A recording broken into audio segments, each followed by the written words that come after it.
Amém. Louvado e engrandecido seja o nome do Senhor. Meus queridos irmãos e irmãs, eu gostaria de convidar a Igreja do Senhor para juntos abrirmos a nossa Bíblia na Epístola de Paulo aos Colossenses. Carta de Paulo aos Colossenses. Palavra do Senhor para os nossos corações. Nós vamos dar início hoje a uma série de exposições nesta carta tão preciosa do apóstolo Paulo, que é a Epístola aos Colossenses. Não sei quantas mensagens serão ministradas nesta carta, mas esperamos em Deus que o Senhor nos dê a graça de irmos até o fim desta magna epístola inspirada pelo Espírito Santo. Então, a Epístola de Paulo aos Colossenses, capítulo 1, versículo 1 e 2. Colossenses, capítulo 1, versículo 1 e 2. Só lembrando que nós estamos utilizando a ARA, Almeida Revista e Atualizada. Diz assim a palavra do Senhor.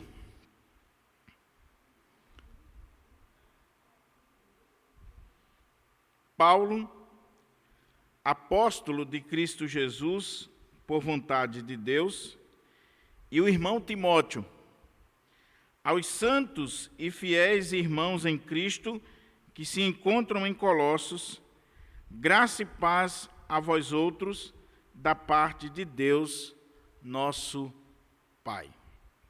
Vamos orar ao Senhor?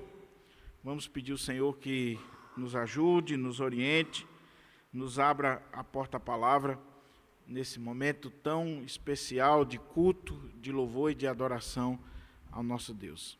Pai querido, acabamos de ler a Tua palavra, que agora encontra-se aberta diante de nós, e nós temos o privilégio de, mais uma vez, meditarmos, refletirmos, aplicarmos essa palavra à nossa vida.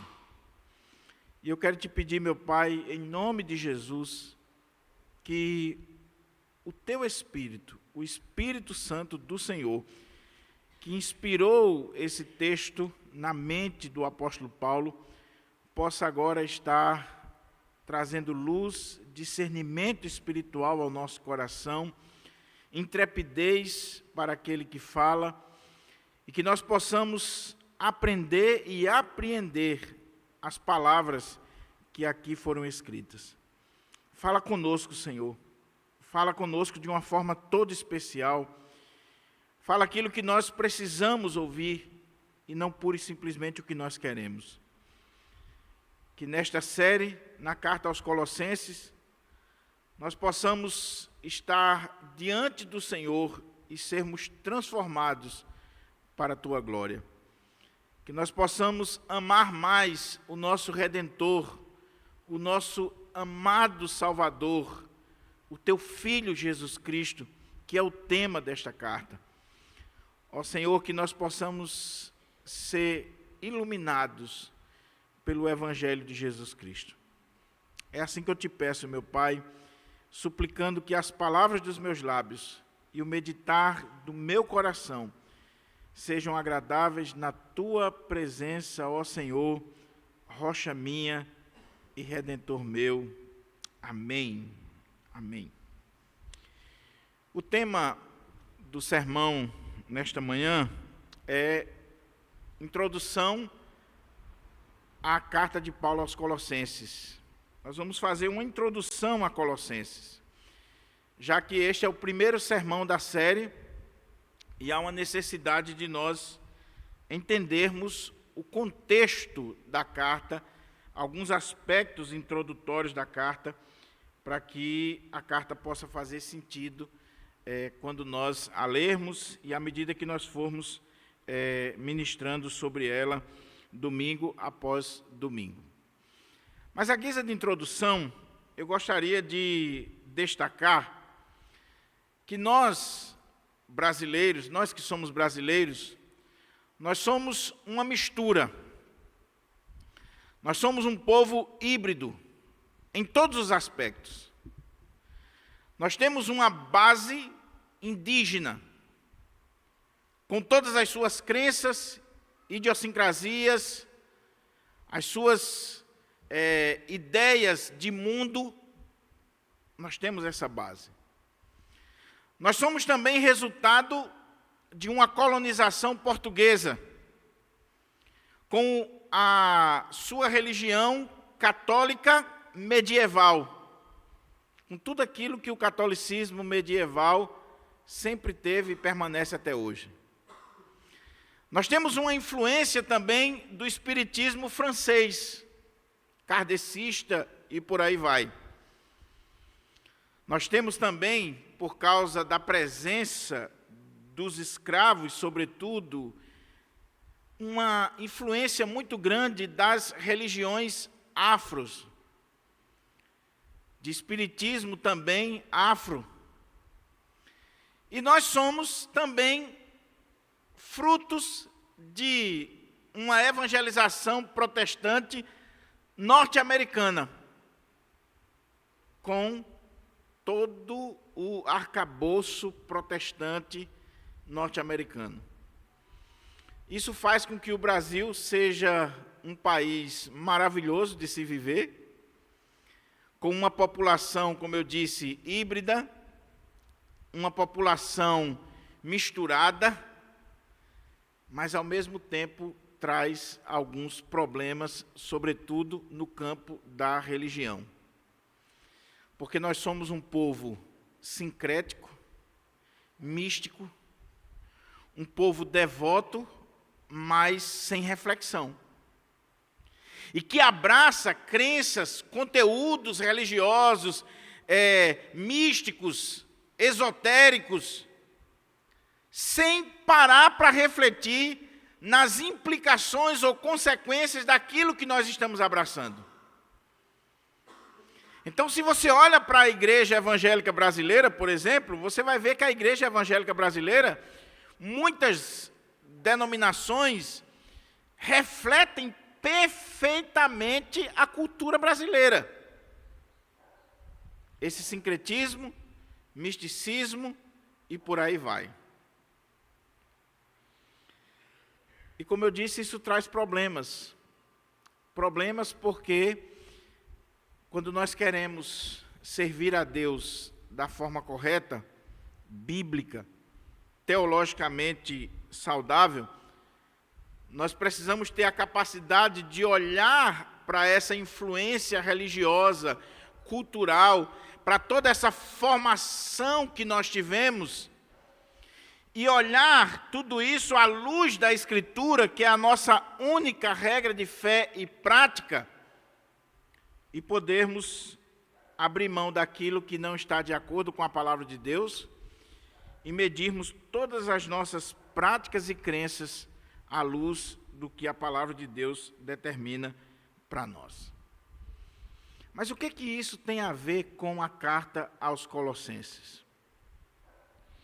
Tem tudo a ver, e nós estaremos meditando nesta carta, e com certeza, à medida que nós formos nos aprofundando no estudo, na reflexão dessa carta, você vai ver o quanto esta carta é atual, é oportuna, é relevante para a vida da igreja brasileira, em especial para a nossa igreja, para a minha vida em particular, para a sua vida. Nós veremos que a carta aos Colossenses, ela tem ensinos, respostas para as perguntas que nós nos fazemos por estarmos envolvidos nesse ambiente religioso, místico, sincrético do nosso país. A carta aos Colossenses, ela pertence àquele grupo de cartas neotestamentárias que são chamadas de cartas da prisão. Colossenses, Efésios, Filipenses e Filemão. E são chamadas de cartas da prisão porque foram escritas da prisão. Quando Paulo escreveu essas cartas, ele estava preso em Roma. E lá de Roma, ele escreve estas cartas da prisão que compõem o cânon sagrado. Paulo estava preso por volta do ano 60, 62 depois de Cristo. E lá na prisão, ele recebe a visita de um irmão chamado Epáfras. Epáfras saiu lá de Colossos e vai a Roma visitar Paulo, estar com Paulo. E ali Epáfras vai trazer notícias da igreja de Colossos para Paulo. Notícias boas, notícias maravilhosas do crescimento da igreja, da frutificação da igreja, da bênção que estava sendo ali o trabalho na região lá do Vale do Rio Lico. Mas ele também traz mais notícias. Ele diz para Paulo que aquela igreja estava sendo infectada por uma heresia, por um falso ensino, que ele não estava conseguindo lidar com aquela situação e precisava da ajuda de Paulo, porque era um ensino complexo e que Epáfras ficou em maus lençóis. Então, ele vai buscar a ajuda de Paulo. Então, Paulo recebe Epáfras, conversa com ele e Paulo agora vai enviar essa carta para a igreja de Colossos, agradecendo a Deus pela vida da igreja, mas também agora doutrinando aquela igreja para que aquela igreja possa se ver livre desse falso ensino, dessa heresia que estava tomando conta daquela igreja. Epáfras é o pastor de Colossos. Quando a gente lê a carta, nós vemos que Paulo nunca esteve em Colossos. Nunca foi visto face a face por aqueles irmãos. Pelo menos é o que fica subentendido quando nós lemos essa carta, principalmente o capítulo 2. Então, quem plantou a igreja de Colossos não foi Paulo. Quem plantou a igreja de Colossos provavelmente foi o próprio Epáfras. Mas Paulo tem uma ligação com essa igreja. Por quê? Porque Colossos ficava a 160 quilômetros de distância da cidade de Éfeso. Éfeso era a capital da Ásia Menor na época. E aí Paulo, ele passou 3 anos na cidade de Éfeso, e de acordo com Atos capítulo 19, versículo 10, de Éfeso, Paulo evangelizou toda a Ásia, toda aquela região, aquela micro-região. Paulo passa 3 anos em Éfeso, pregando a palavra, ensinando a palavra, treinando obreiros, e a partir dali diz que a palavra de Deus não só prevaleceu em Éfeso, mas toda a Ásia teve a oportunidade de ouvir a palavra do Senhor. Então, provavelmente o que aconteceu foi o seguinte: Epáfras foi evangelizado por Paulo em Éfeso, teve a sua vida transformada pelo evangelho ministrado por Paulo em Éfeso, e ele sai de Éfeso, capital da Ásia, e ele vai 160 quilômetros para Colossos. Ali em Colossos ele planta aquela igreja, e não só aquela igreja, mas ele vai plantar a igreja em Colossos e em mais 2 cidades que eram extremamente próximas ali, que compunham o Vale do Lico: Colossos, Hierápolis e Laodiceia.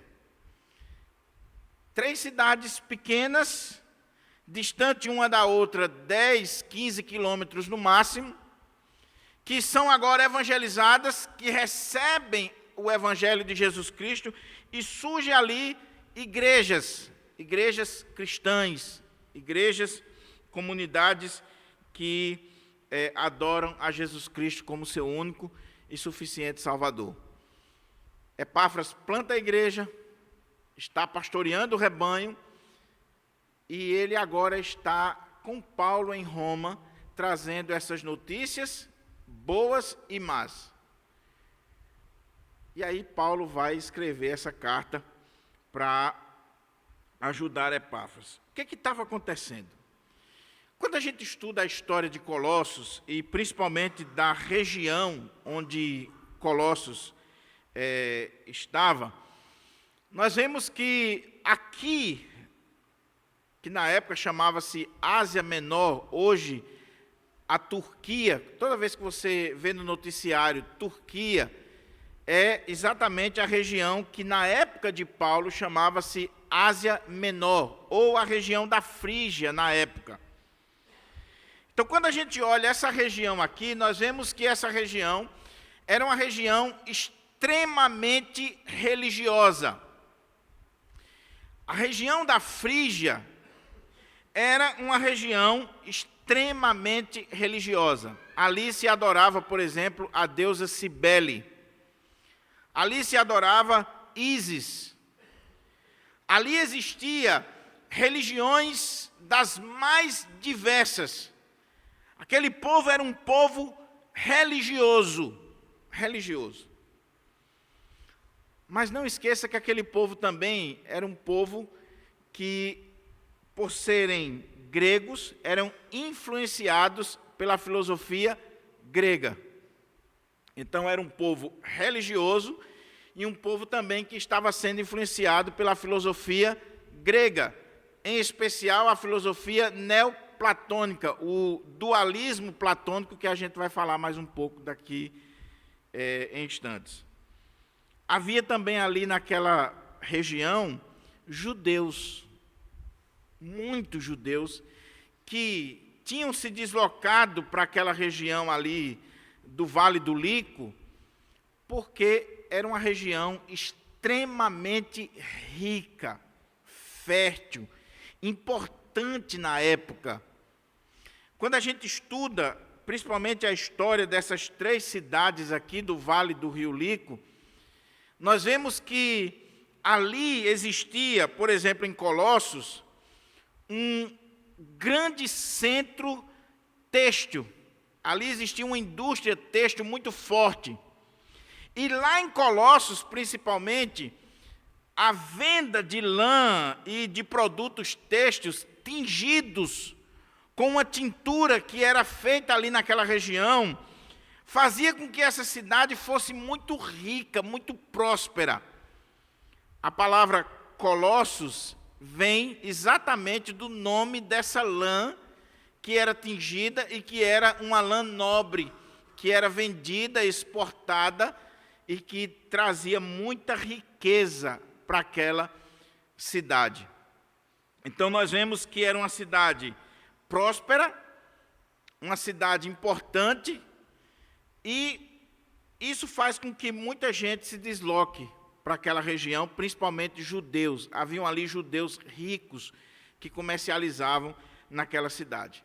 Agora imagine, uma cidade, uma região, uma província que tem judeus, que tem gregos, gentios, judeus com a sua religião judaica, gregos filósofos com as suas mais diversas linhas de pensamento filosófico, que tinha gente do Egito e da Pérsia e de tantas outras regiões com as suas religiões de mistério.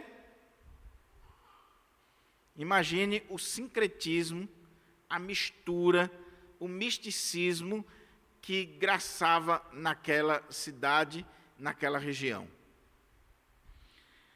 Quando a gente olha para essa cidade, nós vemos que ela teve um passado de glória, como eu disse, por ser rica, por ser importante, por ter essa indústria têxtil muito forte.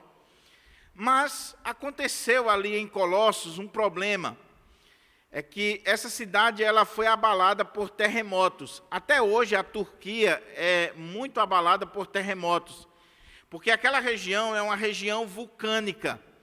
E de vez em quando a terra treme ali naquela região. E os historiadores dizem que na década de 60, pouco depois que Paulo escreveu essa carta, a cidade de Colossos ela sofreu mais um terremoto e a partir desse terremoto ela foi destruída. E se você for hoje na Turquia, você vai encontrar ruínas da cidade de Herápolis, de Laodiceia, mas você não vai encontrar a cidade de Colossos. Ela está subterrada, nunca foi feita escavações, ela não conseguiu se reerguer dessa catástrofe natural. Por quê? Porque nesse período aqui, da década de 60, ela já não tinha aquela glória, aquele brilho de antes. Ela já era uma cidade insignificante do ponto de vista populacional, do ponto de vista econômico, porque Laodiceia vai ganhando destaque. Laodiceia se torna tão rica, tão importante, que ela vai ser a cidade principal daquela região, e é a única cidade que, depois do terremoto, consegue se reconstruir sozinha, sem a ajuda do Estado, sem a ajuda de ninguém. Por isso que quando você lê Apocalipse, que fala lá da igreja de Laodiceia, ela diz que era rica, abastada, que não precisava de ninguém, e o Senhor Jesus vai dizer, mas você é pobre, miserável, cega e nu. Então, esse é o contexto da cidade de Colossos.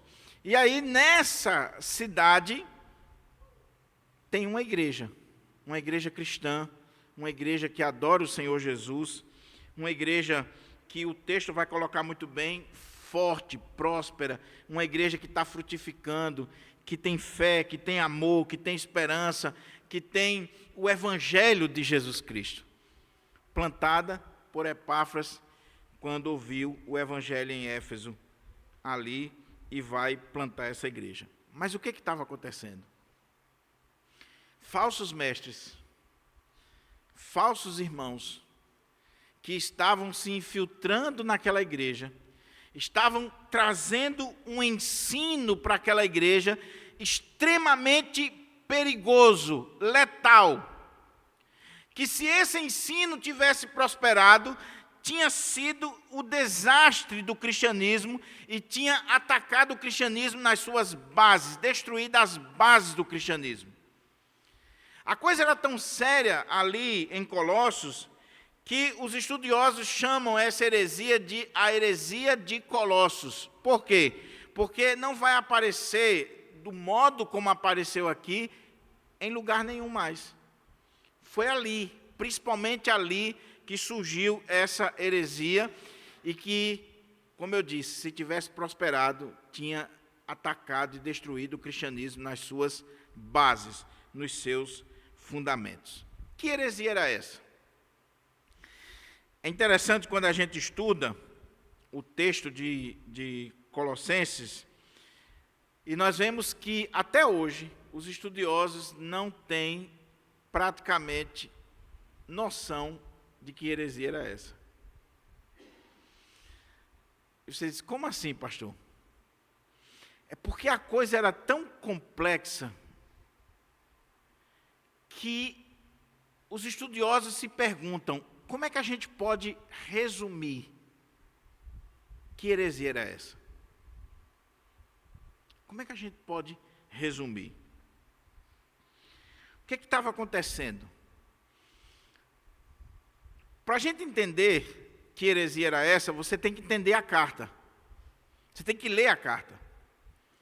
Porque nós não temos o outro lado. Nós temos a resposta de Paulo, e mediante a resposta de Paulo, fazendo uma leitura inversa, nós começamos a procurar entender que heresia era essa que estava entrando naquela igreja e que ameaçou destruir não só a igreja, mas o cristianismo de um modo geral. Mas só abrindo um parênteses aqui, eu sei que pode parecer chato uma introdução como essa, mas eu queria que você prestasse muita atenção, porque aquela heresia lá de Colossos, ela ainda está presente nos nossos dias. E a forma como Paulo vai responder e combater aquela heresia é a mesma forma que nós devemos combater hoje. E você vai ver que é extremamente atual. O que estava acontecendo? Lembra que eu falei que a região lá, a Frígia, a Ásia Menor na época de Paulo, Turquia hoje, era uma região religiosa, mística, sincrética. Você tinha ali um povo extremamente religioso. O ser humano é religioso por natureza, mas os povos que habitavam aquela região ali, principalmente, eles viam deuses e demônios em tudo. Havia Deus para a chuva, para o sol, para a lua, para as estrelas, tudo. Eles olhavam para as catástrofes, para os fenômenos naturais, e eles entendiam que o que estava por trás eram os deuses, e até mesmo demônios. Eles eram extremamente religiosos. E não é diferente do brasileiro. Não é diferente. Mas havia ali também judeus. Havia judeus com a sua religião legalista, com a sua religião também mística. Havia judeus ali que não eram ortodoxos do ponto de vista judaico, mas que já haviam feito uma aliança entre judaísmo e helenismo, ou filosofia grega, e isso produzia um judaísmo também místico, sincrético. Então, legalista e cheio de superstições, de visão de mundo completamente distorcida. E havia ali o dualismo grego. O que era o dualismo grego? Os neoplatônicos, eles olhavam para a realidade da seguinte forma: existe o mundo espiritual e o mundo material. No mundo espiritual estão as coisas perfeitas. No mundo material, as coisas imperfeitas. A realidade última existe no mundo espiritual. Por exemplo, isso aqui é um púlpito. E nós temos aqui um púlpito material. Se ele é matéria, ele é imperfeito. O púlpito perfeito está no mundo das ideias, no mundo espiritual. Lá existe um púlpito perfeito, que dele emana todos os demais, que são os púlpitos materiais, que são imperfeitos. Alguns são quadrados, outros redondos, e por aí vai. Mas o púlpito perfeito está no mundo espiritual, no mundo das ideias. Tudo aquilo que é material é imperfeito. Essa era a ideia dualista.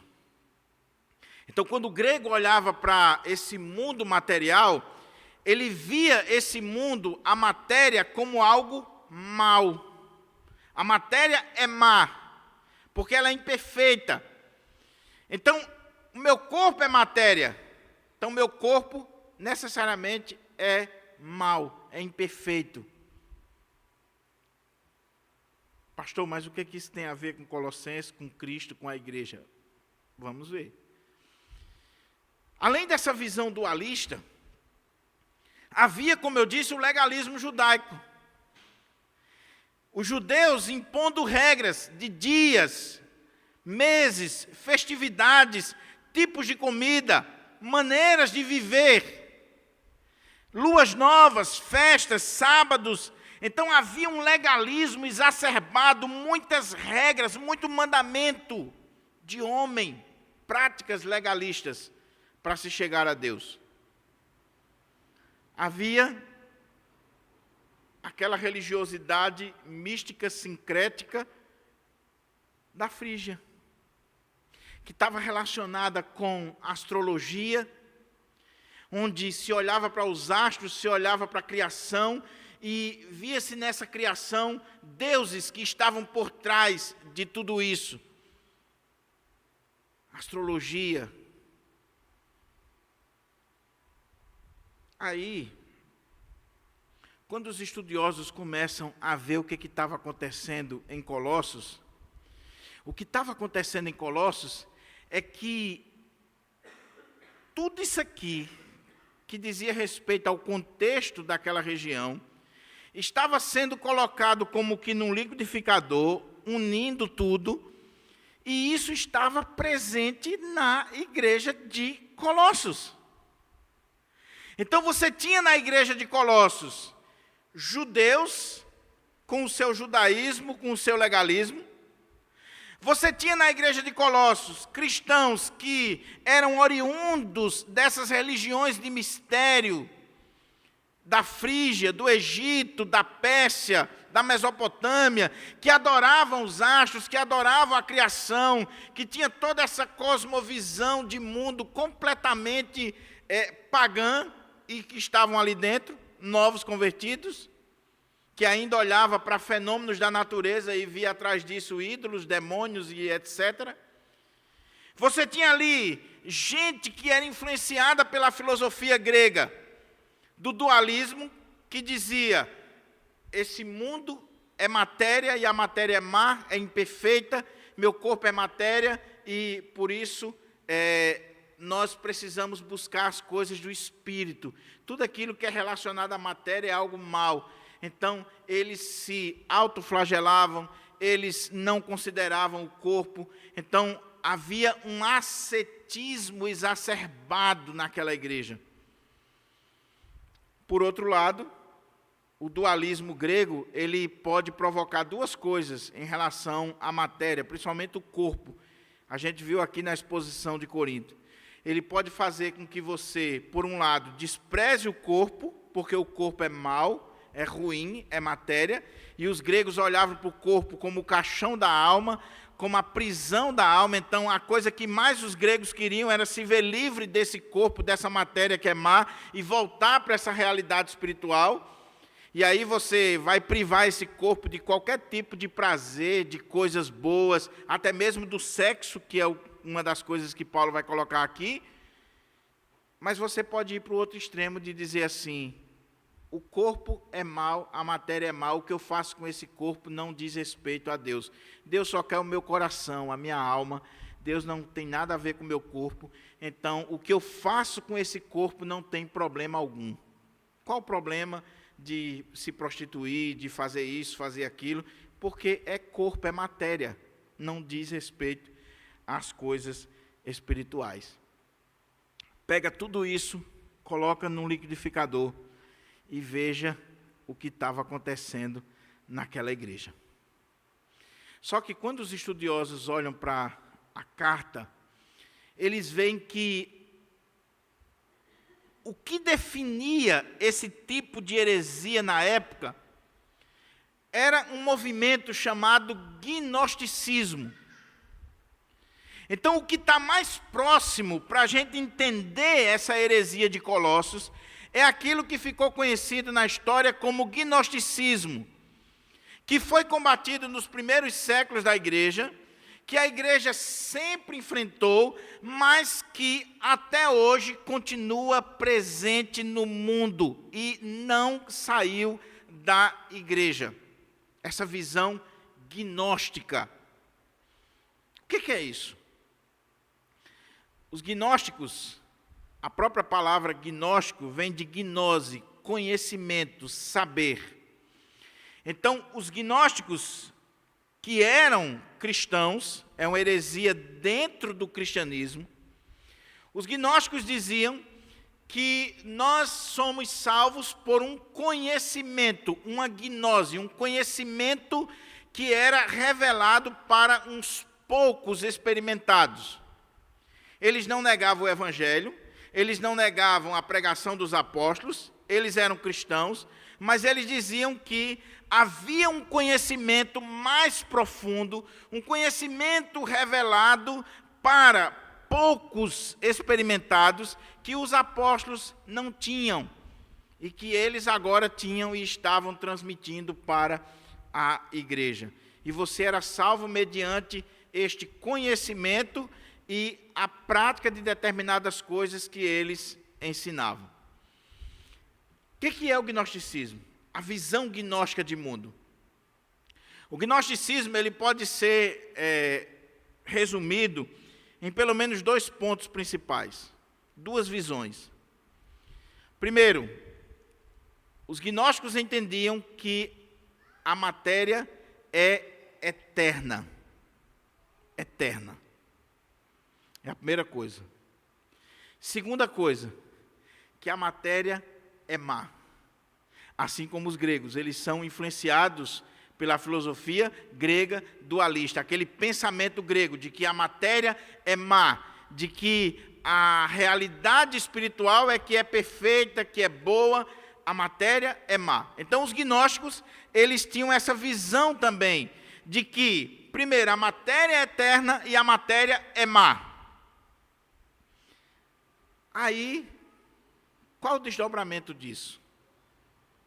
O desdobramento disso é que, se a matéria é eterna e a matéria é má, e o mundo é feito de matéria, a primeira questão que nós precisamos resolver é: quem criou este mundo?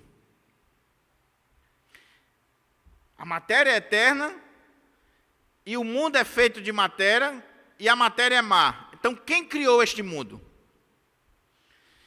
Se a matéria é má e este mundo foi criado de matéria, este mundo é mau. Então, os gnósticos entendiam que Deus está nesse plano espiritual perfeito e que Deus, que é bom, que é justo, essa divindade perfeita, jamais poderia relacionar-se com a matéria que é imperfeita e que é má. Ou seja, Deus não poderia jamais ter criado o mundo. Então, quem criou?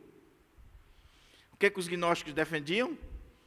Que Deus, a divindade, dele saíam emanações,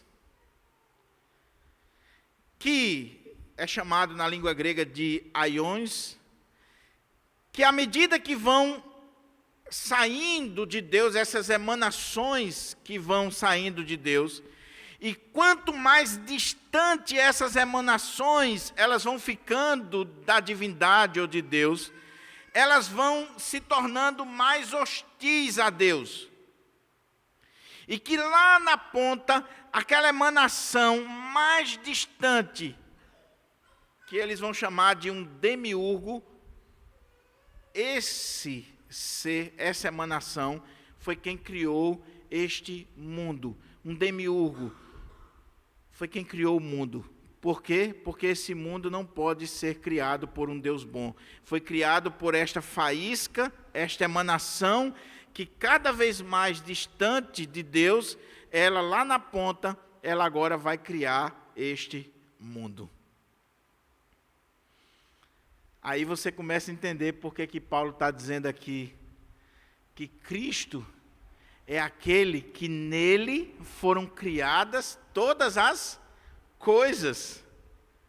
No céu, na terra, todas as coisas foram criadas por Cristo. O que Paulo vai dizer aqui é: este mundo não foi criado por um Deus mau. Este mundo foi criado pelo Filho de Deus. Ele é o instrumento do Pai na criação. No princípio era o Verbo estava com Deus e o Verbo era Deus. Todas as coisas foram feitas por Ele e sem Ele nada do que foi feito se fez. E Paulo vai aqui no capítulo 1, com o hino cristológico, mostrar Cristo como esse Senhor sobre a criação, esse Cristo bom, maravilhoso, poderoso, nosso Salvador. Ele é o Criador de todas as coisas, e não um demiurgo, uma emanação de Deus, um Deus mau. Não, quem criou todas as coisas foi Cristo. Segunda coisa, é que essa ideia gnóstica de que a matéria é má e de que a matéria que é eterna e má, ela não poderia ter sido criada por um Deus bom, então afetou a doutrina da criação. Mas vai afetar outra doutrina fundamental da fé. Essa visão gnóstica vai afetar a doutrina de Cristo. Por quê? Porque se a matéria é má, e meu corpo é feito de matéria, Eles diziam que o Filho de Deus jamais poderia ter tido um corpo humano, porque o corpo é matéria e o corpo é mau.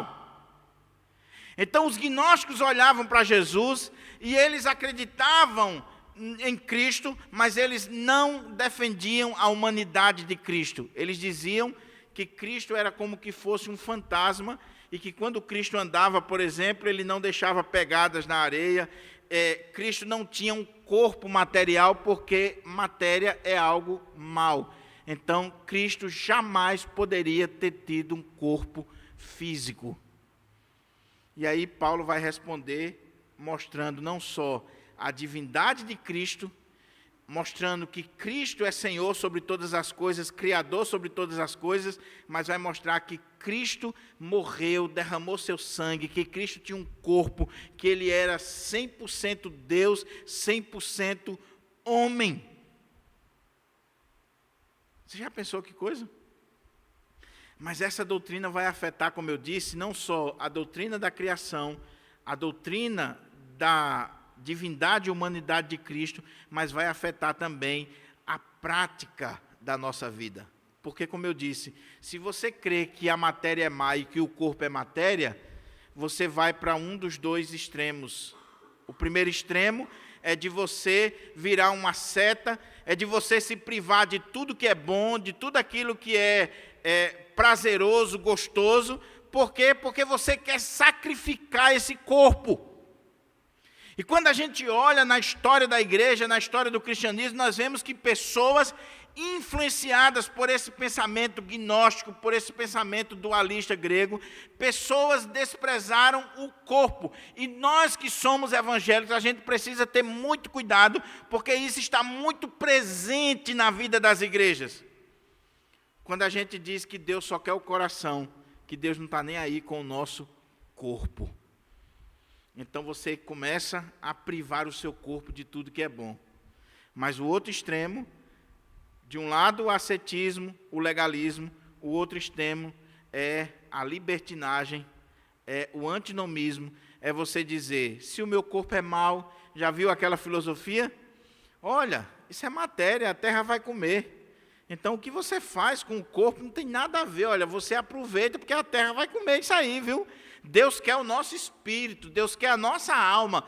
E aí, quando a gente olha para a Bíblia, Paulo vai dizer que nós vamos ressuscitar em corpo. Aquilo que eu faço com o meu corpo importa sim para Deus. Eu tenho que usar o meu corpo para a glória de Deus. Esse corpo é tão importante que o próprio Deus vai ressuscitá-lo para que ele esteja na presença do Senhor eternamente. Mas o que estava acontecendo ali em Colossos? Esses irmãos, influenciados pela filosofia grega, por esse pensamento gnóstico, eles estavam ou caindo no ascetismo, gente completamente asceta, legalista, ou caindo no liberalismo geral. E aí, quando Epáfras se vê diante dessa situação, ele disse, eu tenho que correr lá em Paulo, para que Paulo me ajude a resolver esse problema que está acontecendo aqui na igreja de Colossos. O que Paulo faz?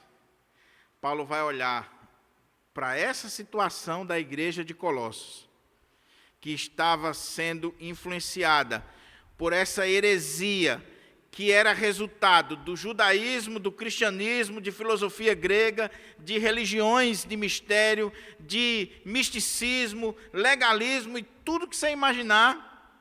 E Paulo vai responder com essa carta dizendo, a solução para a igreja é Cristo, Cristo e Cristo. Esse é o tema da carta aos Colossenses. O que Paulo vai dizer para a igreja de Colossos é que Cristo é o cabeça da igreja. E Paulo vai começar a atacar a doutrina gnóstica nas suas bases, nas suas raízes. Porque, como eu disse para você, essa religião que estava ali presente na igreja de Colossos, com essa mistura, estava desprezando Cristo. Cristo não era suficiente. Eu precisava de algo mais. Sabe por quê? Lembra que eu falei que eles entendiam que Deus, a divindade, estava nesse mundo espiritual, distante da matéria, e que de Deus saía essas emanações, esses aiões, e lá, quanto mais distante, foi aquele que criou esse mundo. A pergunta é, como é que eu chego diante de Deus? Aí você faz o caminho inverso na filosofia gnóstica. Você tem que procurar seguir esse caminho dessas emanações, desses demiurgos, desses pequenos deuses, dessas pequenas emanações ou divindades, para que você possa chegar ao Criador. E aí eles diziam, Cristo não é suficiente. Porque Cristo é mais um dessas emanações. Cristo é simplesmente um demiurgo, mais um. Daí, os apóstolos tinham conhecimento de Cristo, mas nós recebemos um conhecimento, uma gnose secreta de que você pode chegar a Deus da seguinte forma. Aí eles misturavam. Judaísmo. Você vai chegar a Deus se você cumprir regras alimentares, se você fizer isso, fizer aquilo. Como é que você vai chegar a Deus? Você vai chegar a Deus se você começar a olhar para a sua vida e ver que a matéria é má e você começar a privar o seu corpo de tudo aquilo que é bom. Você vai chegar a Deus, outros diziam, se você dar vazão a esse corpo e até destruir esse corpo para que você chegue diante de Deus. Você vai chegar a Deus se você tiver um contato com essas divindades que são esse caminho entre nós e a divindade maior que é Deus.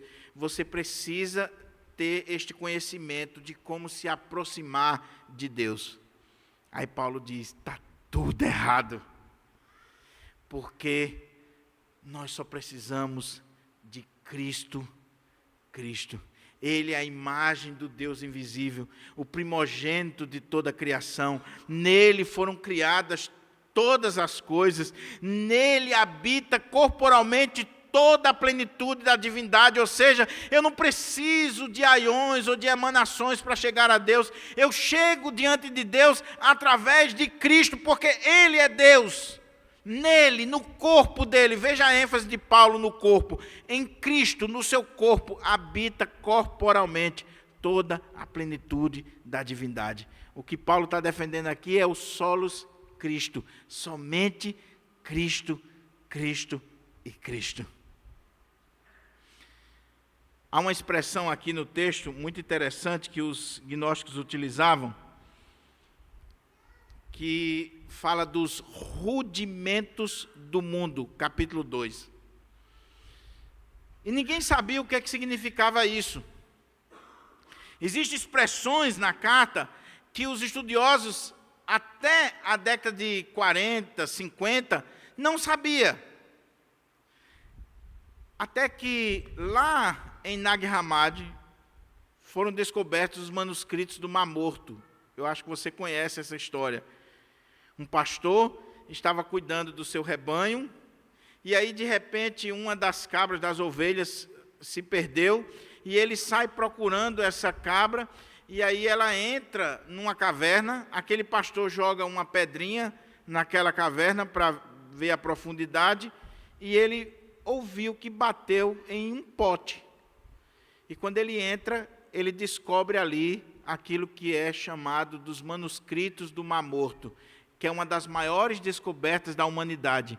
E nessa descoberta existiam os escritos gnósticos, lá do primeiro século, que trouxe muita luz, muita informação, porque muitos termos que Paulo usava na carta aos Efésios, na carta aos Colossenses, os estudiosos olhavam e diziam, o que isso aqui significa? E aí, quando pegaram os escritos gnósticos, viram que Paulo estava respondendo à heresia gnóstica já do primeiro século. E dentre tantos nomes, você tem plenitude, que é a palavra pleroma, que era a ideia desse espaço que nós precisamos alcançar para poder chegar à divindade. e você tem rudimentos do mundo. O que era rudimentos do mundo? Essa palavra rudimentos, que em algumas versões é traduzida como princípios elementares, na língua grega ela traz a ideia de colocar em fila. É como você colocar soldados em fila. Mas ela pode significar ABC, ou um alfabeto, as primeiras letras do alfabeto. A ideia, por isso que algumas versões traduzem como princípios elementares, ou rudimentos. Qual era a ideia? Que para você chegar a Deus, você tinha princípios elementares, como que colocar numa fila, um alfabeto, um ABC, coisas básicas, princípios elementares. Só que quando se vai olhar essa expressão na literatura gnóstica, esses princípios elementares do mundo, esses rudimentos do mundo, eram chamados de espíritos, anjos. Daí, você vai ver aqui na carta também, Paulo falando, sabe de quê? De culto dos anjos. Na igreja de Colossos, estavam cultuando anjos. Por quê? Porque os gnósticos diziam que para você chegar a Deus, você chega a Deus a partir desses princípios elementares, dessas divindades, de anjos, de seres que vai fazer com que você chegue diante de Deus. Mediadores. E aí Paulo vai dizer, não, nós só precisamos de Cristo. Cristo. A carta aos Colossenses, como eu disse, ela é mais atual do que a gente imagina. Porque Paulo vai pegar esse legalismo, esse misticismo, esse sincretismo, essa mistura de crenças, de religiões, e que pode prejudicar a nossa fé, pode prejudicar a nossa vida, a nossa compreensão de Deus, a nossa maneira de chegar a Deus. E Paulo vai mostrar que nós não precisamos de legalismo, de misticismo, de nada que essas religiões de mistério colocavam, porque nós já temos Cristo. Cristo.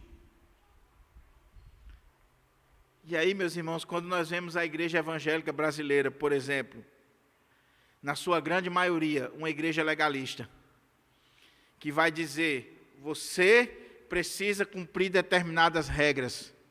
Então, em muitas igrejas, a mulher não pode cortar o cabelo, a mulher não pode usar uma calça comprida, a mulher não pode usar uma joia, um batom. Legalismo. E colocando isso como se fosse algo para a salvação.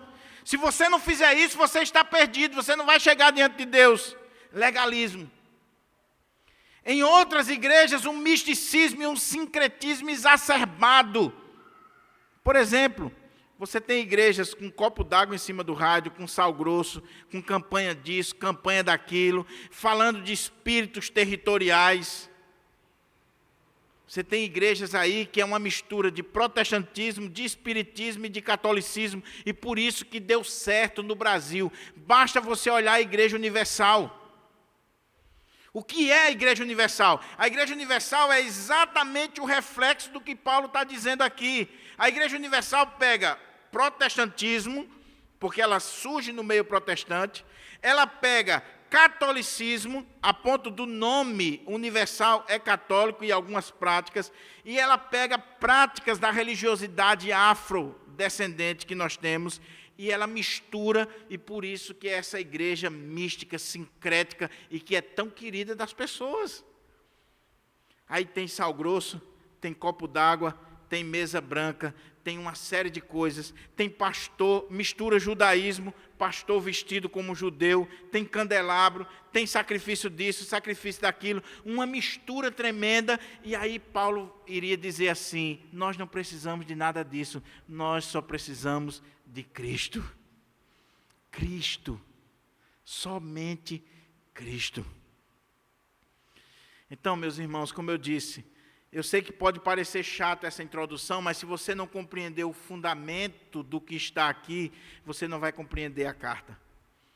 E você não vai entender a relevância da carta. Você não vai entender porque que Paulo vai dar ênfase aqui à pessoa de Cristo. Ele vai dizer, nós precisamos olhar para Cristo. Essa é a carta mais cristológica do Novo Testamento. É a cristologia em sua excelência.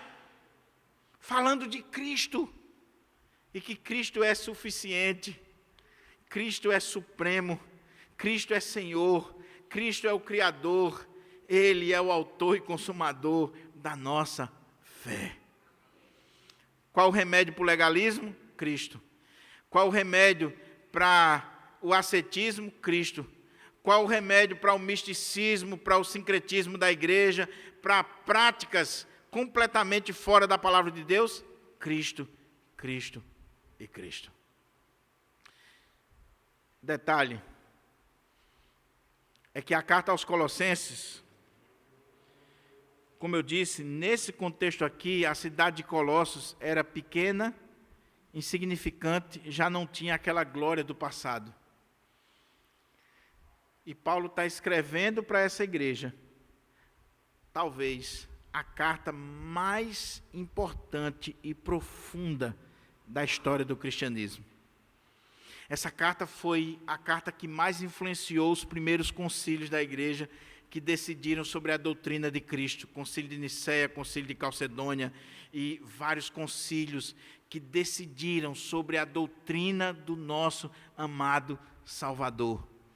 Uma igreja pequena, do ponto de vista humano, completamente insignificante, mas que por causa dessa heresia que surgiu ali, ela vai receber uma das cartas mais importantes e profundas, porque fala do nosso Salvador. Mas para concluir, eu queria só chamar a sua atenção aqui para esses 2 primeiros versos, e ver aqui nesses versos algumas lições para a nossa vida. E com certeza, à medida que nós formos estudando essa carta, nós vamos ver Paulo dando ênfase a Cristo como aquele que é supremo, suficiente e que é, de fato, aquele que é o único digno de ser adorado na casa do Senhor. E nós vamos aprender muita coisa aqui sobre o nosso Salvador. A beleza, a magnitude, a majestade, a importância do nosso Salvador.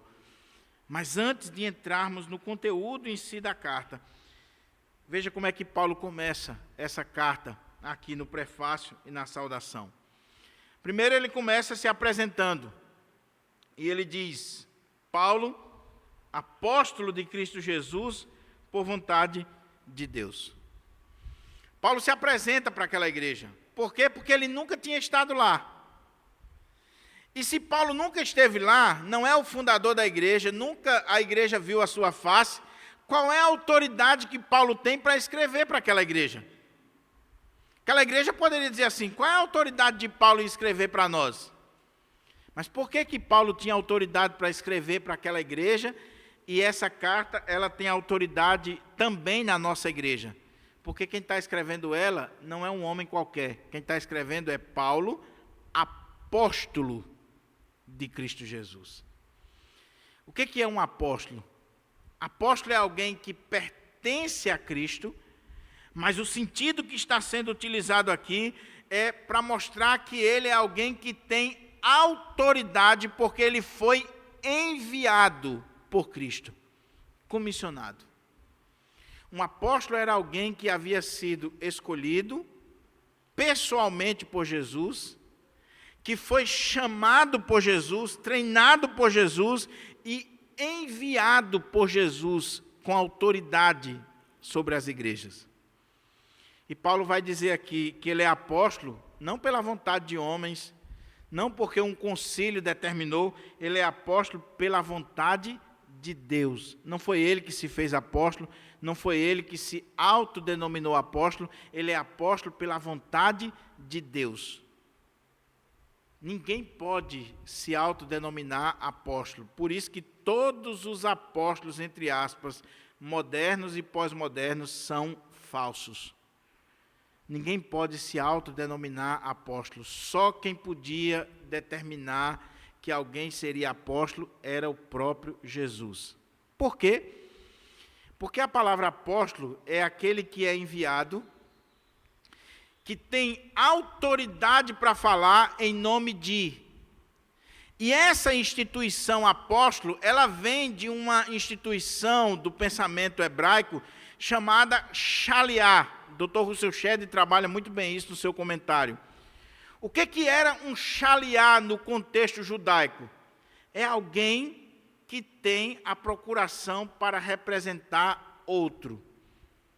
Sabe quando você vai no cartório e você faz uma procuração e você autentica e você dá essa procuração para alguém, aquela pessoa, ela agora lhe representa. Ela pode comprar e vender no seu nome, tomar decisões no seu nome.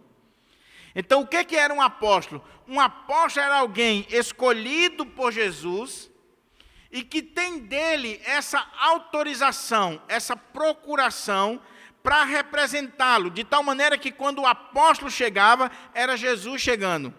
Quando o apóstolo fala, é Jesus falando. Por isso que os estudiosos são contrários àquelas Bíblias que tem assim, palavra de Jesus em vermelho, e aí quando Paulo escreve, não é palavra de Jesus, não está em vermelho. Não, o apóstolo, ele não falava de si mesmo. O que o apóstolo fala é Jesus falando, porque ele é simplesmente alguém que tem a procuração de Jesus. Por isso que ele tinha autoridade sobre as igrejas. Então, o apóstolo é alguém que foi escolhido, enviado pela vontade de Deus. Mas aí ele diz que estava com Timóteo, o irmão Timóteo. Ele é apóstolo, Timóteo é irmão. Mas veja a humildade, veja o coração de Paulo, honrando aqui Timóteo que estava com ele. Eu estou aqui com o irmão Timóteo. Para quem que ele está escrevendo? Aos santos e fiéis irmãos em Cristo que se encontram em Colossos. O autor da carta, Paulo, mas não qualquer Paulo. Paulo que é apóstolo, que é enviado, que tem autoridade dada por Jesus para falar com aquela igreja. Ele está com Timóteo, que é o seu irmão em Cristo, que é o seu fiel escudeiro, aquele que trabalha com ele, que é seu filho na fé e que muitas vezes foi enviado para missões pelo apóstolo Paulo. Mas quem são os destinatários da carta? Os santos e fiéis. E essa palavra santo aqui a gente já destacou várias vezes. Santo aqui não é no sentido de alguém perfeito, de alguém que não peca, de alguém imaculado. Santo aqui é a ideia de alguém que foi separado para Deus. A palavra santo significa separar. Então, é consagrado para Deus, separado para Deus. Aqueles irmãos eram santos em Cristo. Santos e fiéis. Fiéis aqui no sentido de crentes. Fiel aqui pode ser traduzido como crentes que creem em Cristo. E também fiel aqui tem a ver com fidelidade. Aqueles que são fiéis, que permanecem fiel. Porque todo santo tem que ser fiel e todo fiel tem que ser santo. E eles são tudo isso em Cristo. Em Cristo. Agora, vejam uma coisa aqui, meus irmãos, interessante. Eles são santos e fiéis, irmãos em Cristo, que estão em Colossos. Sabe por quê? Porque eu e você, nós somos cidadãos de dois mundos. Nós estamos em Cristo, assentados nas regiões celestiais, e nós estamos em Colossos, ou em Natal, ou em Parnamirim. Nós vivemos neste mundo.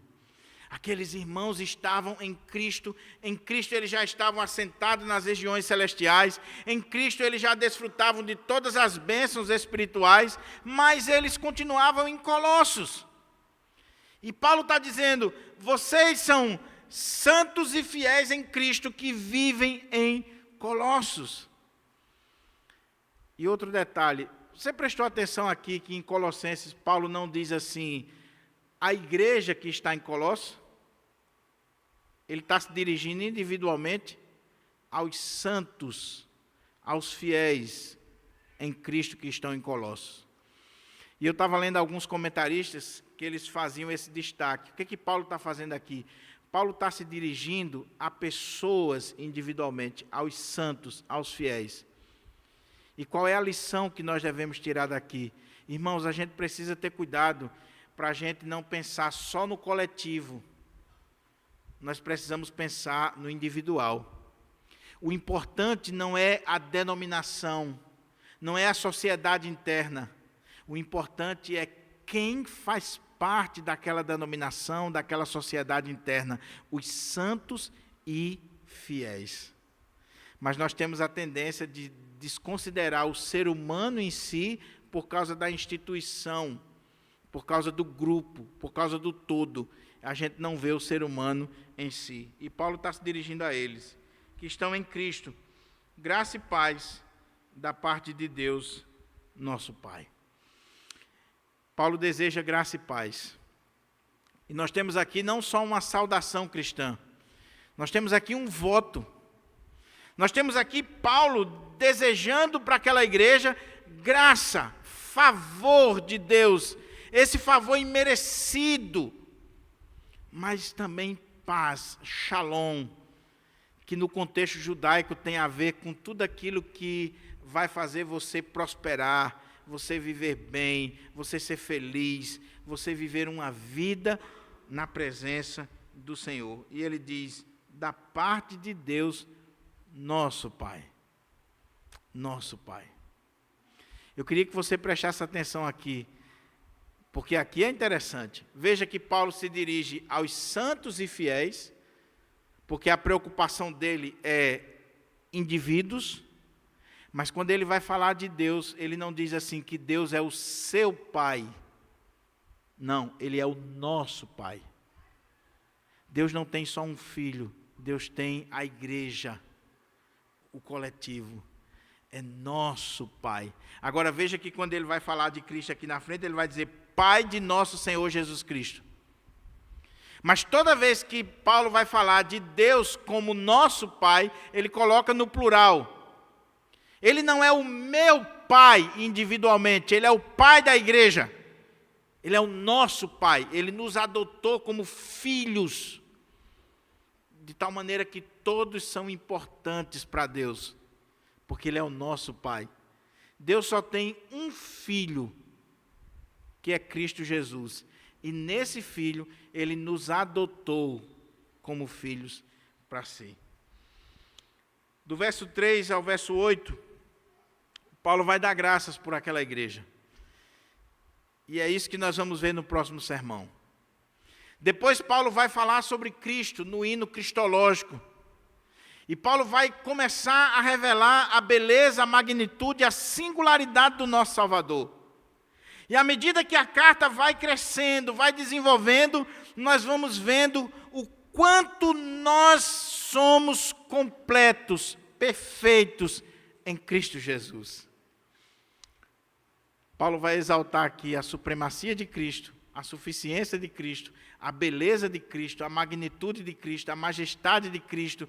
Paulo vai colocar Cristo como cabeça da igreja, como Senhor sobre tudo e sobre todos, Senhor sobre a criação. E Paulo vai colocar por terra tudo aquilo que tenta tirar Cristo do centro.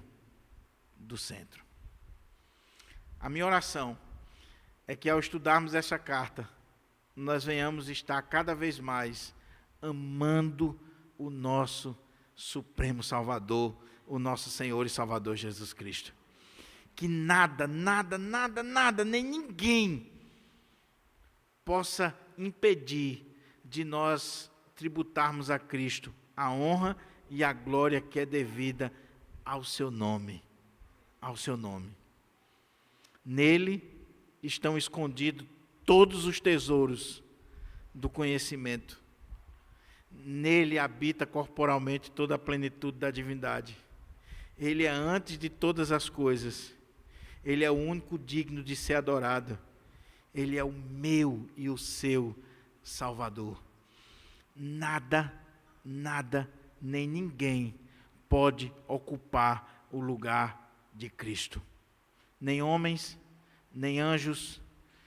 Paulo vai dizer aqui, principados, potestades, poderes, domínios, tronos, soberanias, reis, o universo inteiro, tudo se curva diante de Jesus. Ele está acima de tudo, de tudo.